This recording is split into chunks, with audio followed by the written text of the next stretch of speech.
Alright, what's going on, guys? Trev back again, here to bring you another video. This one's going to be doing a Q&A video leading up to the 7th episode for The Walking Dead Season 8. We only have 2 episodes left for this half of the season. In this one, we're going to give our thoughts on whether or not we think that Daryl may actually replace Dwight at the end of this season after all.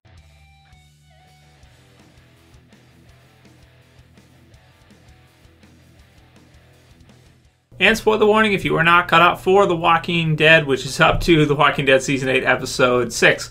So we're going to do some Q&As this week for Walking Dead TV series.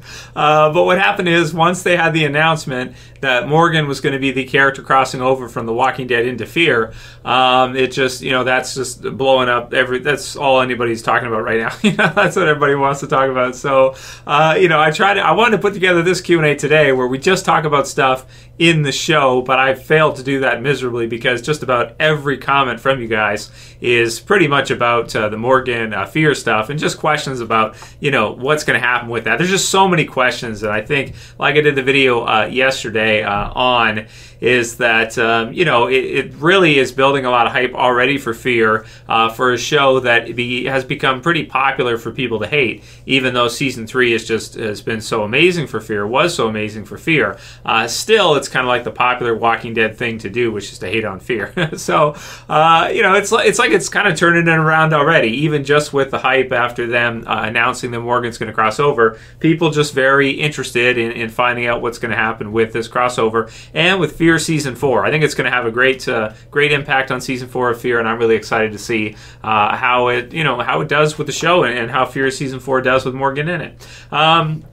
So this topic starting for today is whether or not we think that Daryl will actually finally replace Dwight after all. So that's the idea. But basically the simple question is Dwight going to be killed off this season? So we had the conversation between Tara and Daryl that they were kind of discussing over who would want to kill Dwight first. It seems like Daryl's kind of I don't know if he's cool with he's cool with Tara doing it. He doesn't really care. He's impartial, right?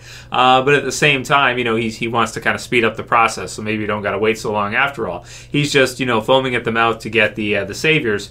And, it's kind of tricky about how they feel about Dwight right now. So in terms of how this season is going to end off and how the war will kind of finish, Dwight has helped out the survivors a lot this season already. We've got the confirmation in Episode 5, that a lot of the guns that were used and a lot of the ammo, this kind of stuff, came from inside. So it came from the saviors. Maybe possibly the lists of where everybody was set up could have possibly also came from Dwight, so that the survivors knew where everybody was. So when they went in, there wasn't a lookout that was able to alert the others that the survivors are attacking or the survivors are coming. They basically were able to just kind of roll up on their doorstep. And without Dwight, they really wouldn't have been able to do that. So Dwight has helped them a lot, even though, of course, in Season 6, he's a pretty major villain. He screws over Daryl first, and then he kills Denise, who, of course, was Tara's girlfriend. So obviously Tara does want to get revenge for what happened with that,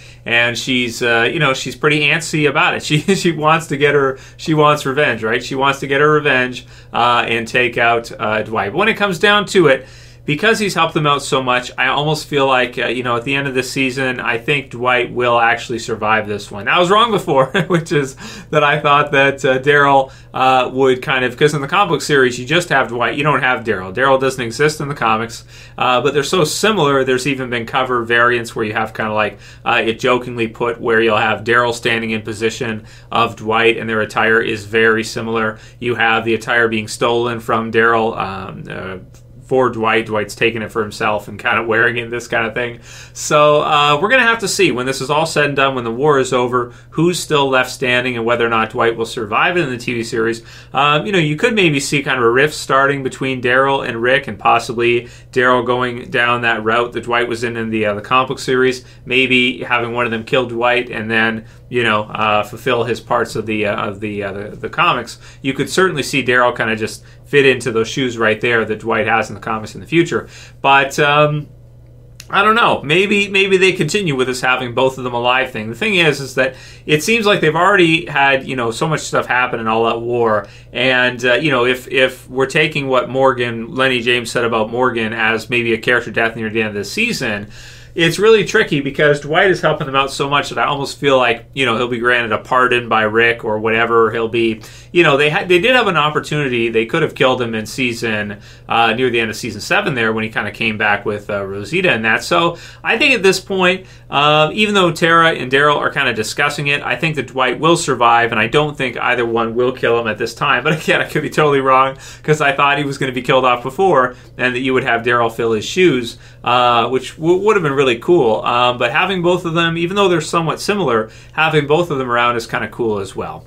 But for sure, let me know what you guys think. Do you think that at this point we will see Dwight be killed off this season and Daryl fill his shoes?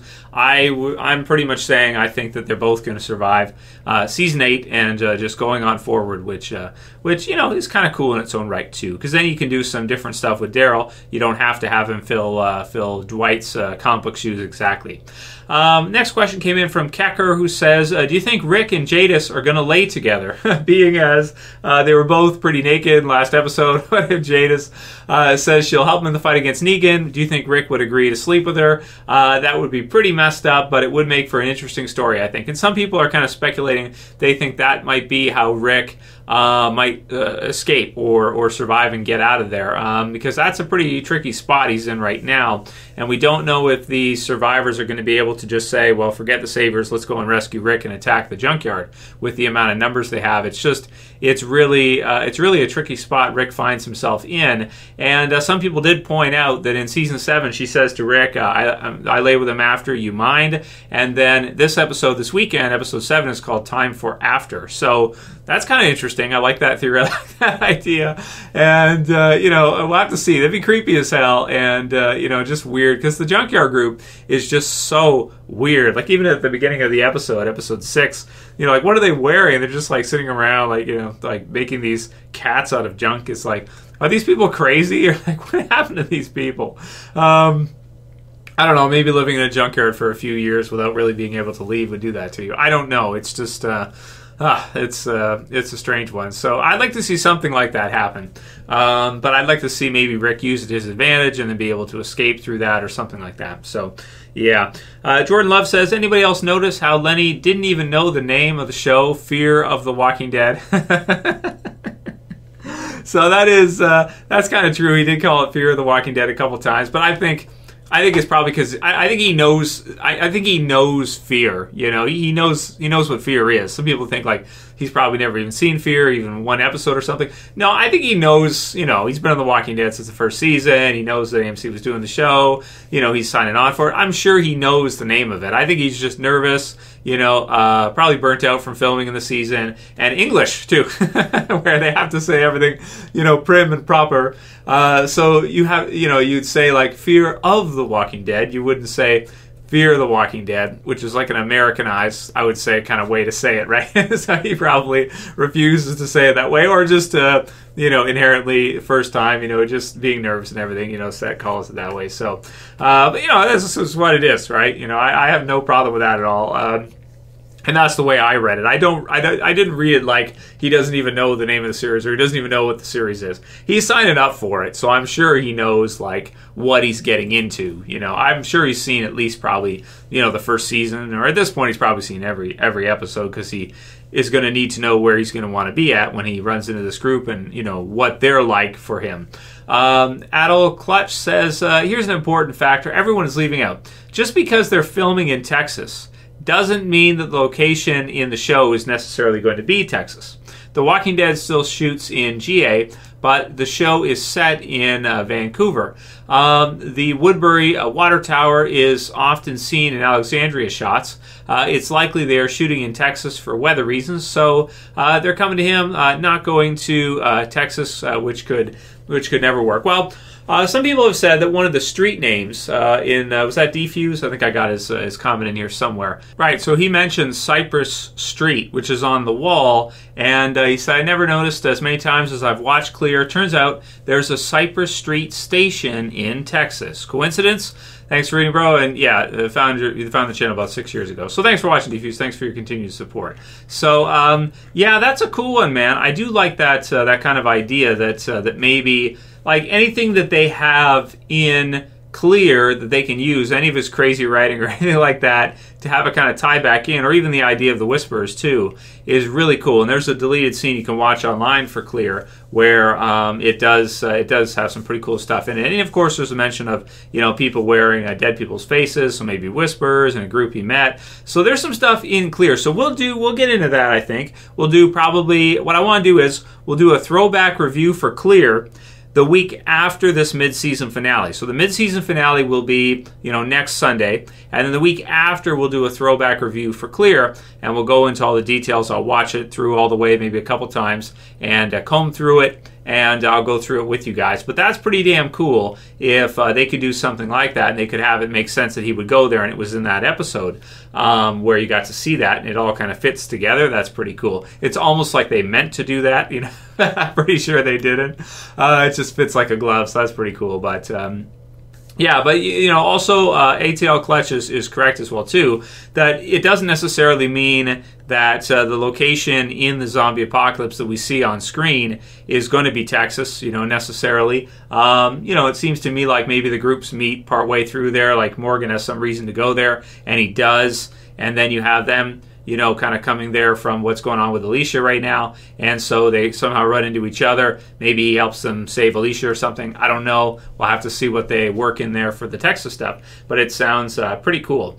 And then there was one from David Larson who says, all the answers are in Clear, which is written by Scott Gimple. First, it makes sense why Morgan burns the bodies and traps, including the ones set for the living. Morgan also mentions the fact that him and Dwayne left and came back, which explains there were, or where they got all the guns from, and the fact that he met another group on the road, and that is where the names on the wall came from. The crazy writing on the wall, Sick After Blood cover makes sense now.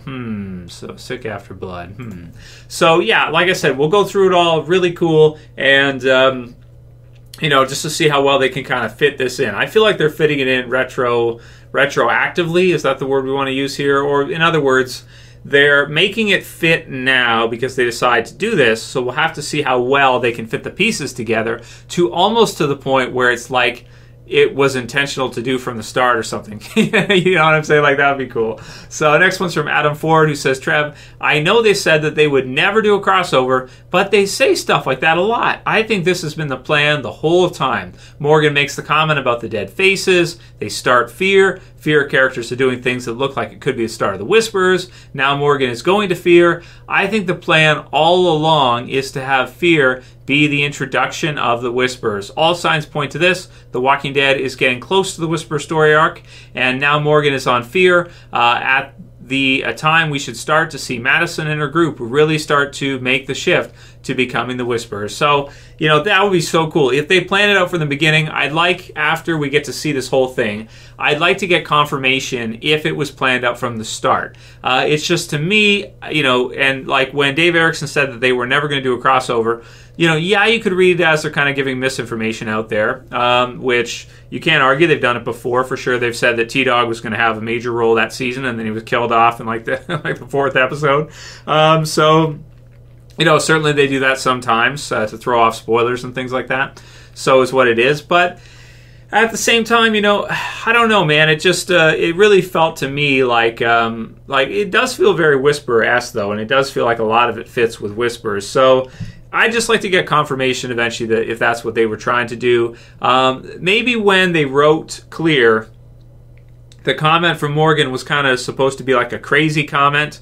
It wasn't supposed to be like a comment that was based off of a Whisperer group. Maybe it was just a comment that's like he was losing his mind type of deal. And that's the way I read it first, because you got to remember when they released Clear, that was like before I think the Whisperers were even in the comics. That was like, season 3. So this was like almost 5 years ago. So I'm pretty sure that was before the Whisperers even were created in the comics. So I don't know, man. That's all speculation. It's really hard to say.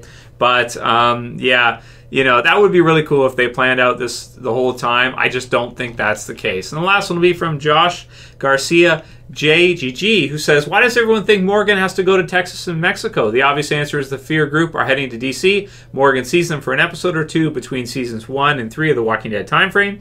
Then somehow they end up in DC for the Walking Dead season 9 for the Walking Dead time frame. No season 5 of Fear, but time skip and crossover into season 9 of the Walking Dead as the Whispers. Man, it'd be so cool. We're going to have to see how this thing fits. But the cleaner they can make it fit, the better, I think it's going to be received. So if they can make it fit perfectly without any holes, then that's really cool, and I applaud them for that, especially for almost nobody seeing it and kind of subtly moving in that direction with the Fear group for sure. Yeah, and that'll be it for today's video, guys. I hope you liked it. If you did, leave a comment below. Let me know what you guys think about this one. And the main one here I want to see from you guys is, do you think this was the plan all along, or do you think that they've kind of switched and changed direction and now they're kind of trying to mesh it together? That's what I think, but Adam disagrees with me. Adam Ford thinks that it's the other way, that they plan this out from the start. So let me know what you guys think, man, both with the Whispers question and with the Morgan stuff and some of the things and the writing on the wall on In Clear. Let me know what you guys think. If you like this video, please thumb it up below. You can share, you can favorite, and if you're new and you want to subscribe to the channel, I would appreciate it, and you can do it. You can subscribe at the bottom left. That's it for this one. I'll see you guys again soon for another video tomorrow. As always, it's Trev, and I'm saying peace. Later, guys. See ya.